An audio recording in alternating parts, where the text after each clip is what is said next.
Assalamualaikum warahmatullahi wabarakatuh. Pada kesempatan kali ini, saya akan menjelaskan materi tentang persediaan. Apa sih itu persediaan? Secara pengertian, persediaan adalah suatu aktiva yang meliputi barang-barang milik perusahaan dengan maksud untuk dijual dalam suatu periode usaha tertentu atau persediaan barang-barang yang masih dalam pengerjaan atau proses produksi ataupun persediaan bahan baku yang menunggu kegunaannya dalam suatu proses produksi. Sedangkan menurut Widya Stuti, persediaan merupakan barang berwujud yang dimiliki oleh perusahaan yang dibeli untuk dijual kembali atau lebih dahulu melalui proses produksi dalam periode normal perusahaan. Selanjutnya ada klasifikasi atau jenis persediaan. Yang pertama ada persediaan barang dagang, yaitu dibeli dari produsen atau agen atau wholesaler atau sumber lainnya untuk dijual kepada konsumen tanpa mengalami perubahan bentuk. Contohnya yaitu pakaian jadi, mobil, makanan ringan, minyak kemasan, dan lain sebagainya. Yang kedua ada persediaan bahan baku. Maksudnya yaitu barang yang dibeli atau diperoleh dari sumber lain sebagai bahan mentah atau bahan penolong untuk selanjutnya diolah menjadi barang setengah jadi atau produk jadi. Yang ketiga, ada persediaan barang dalam proses. Maksudnya yaitu persediaan barang dalam proses biasanya meliputi barang-barang yang masih dalam proses pengerjaan sehingga memerlukan pengerjaan lebih lanjut sebelum barang itu bisa dijual.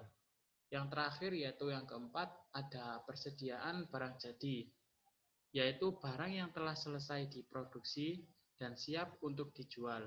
Seperti halnya barang dalam proses, barang jadi biasanya ditentukan nilainya berdasarkan dari biaya bahan baku, biaya tenaga kerja langsung, dan biaya overhead pabrik yang telah dikeluarkan atau terjadi sampai barang jadi. Selanjutnya ada penentuan kepemilikan barang.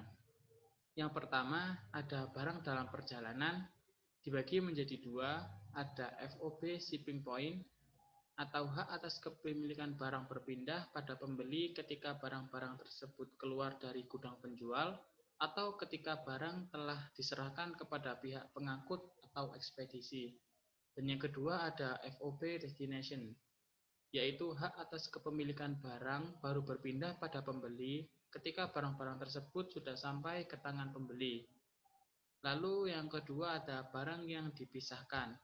Maksudnya yaitu barang-barang ini dilakukan pada suatu transaksi penjualan barang dalam jumlah yang besar sehingga pengiriman barangnya tidak bisa dilakukan sekaligus. Lalu yang ketiga ada barang konsinyasi. Maksudnya yakni saat ini banyak perusahaan menggunakan sistem konsinyasi atau titipan. Pihak yang menitipkan atau konsignor menitipkan barangnya kepada pihak yang dititipi dengan maksud agar konsignya menjualkan barang tersebut. Status barang yang dititipkan atau dikonsinyasikan, hak kepemilikan barangnya masih tetap pada konsignor sampai terjual. Yang selanjutnya ada pencatatan persediaan. Ada dua metode. Yang pertama disebut metode fisik atau periodik, yaitu ciri khas dari pencatatan menggunakan metode fisik adalah memiliki akun pembelian barang dagang. Metode ini tidak mengikuti aliran keluar masuknya barang, sehingga untuk menentukan nilai harga pokok penjualan persediaan barang dagang di akhir periode harus dilakukan penghitungan secara fisik atau stock of name yang ada di tempat penyimpanan atau gudang. Yang kedua, ada metode perpetual. Pencatatan persediaan menggunakan metode perpetual selalu mengikuti aliran keluar masuknya barang, sehingga besarnya nilai harga pokok penjualan ataupun persediaan akhir barang dagang dapat diketahui setiap saat oleh perusahaan.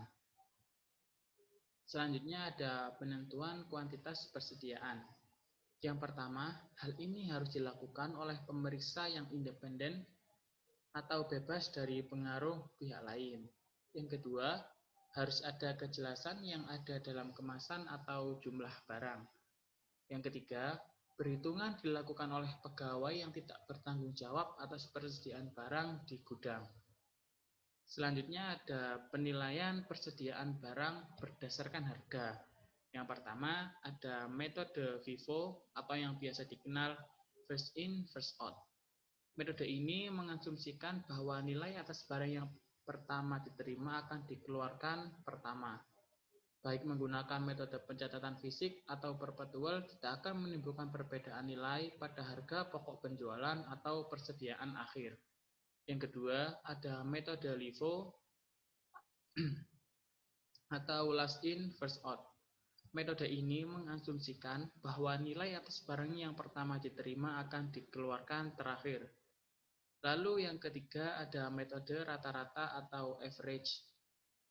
Di dalam metode rata-rata dibagi lagi menjadi dua, yaitu rata-rata tertimbang dan rata-rata bergerak. Kemudian ada penilaian persediaan barang selain menggunakan harga. Yang pertama ada nilai terendah antara biaya dan nilai realisasi bersih.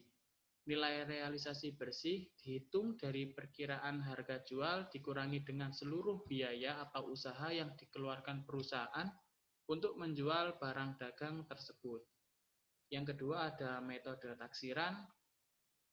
Dalam metode taksiran ada metode laba kotor dan metode persediaan eceran. Selanjutnya yaitu fungsi dari persediaan.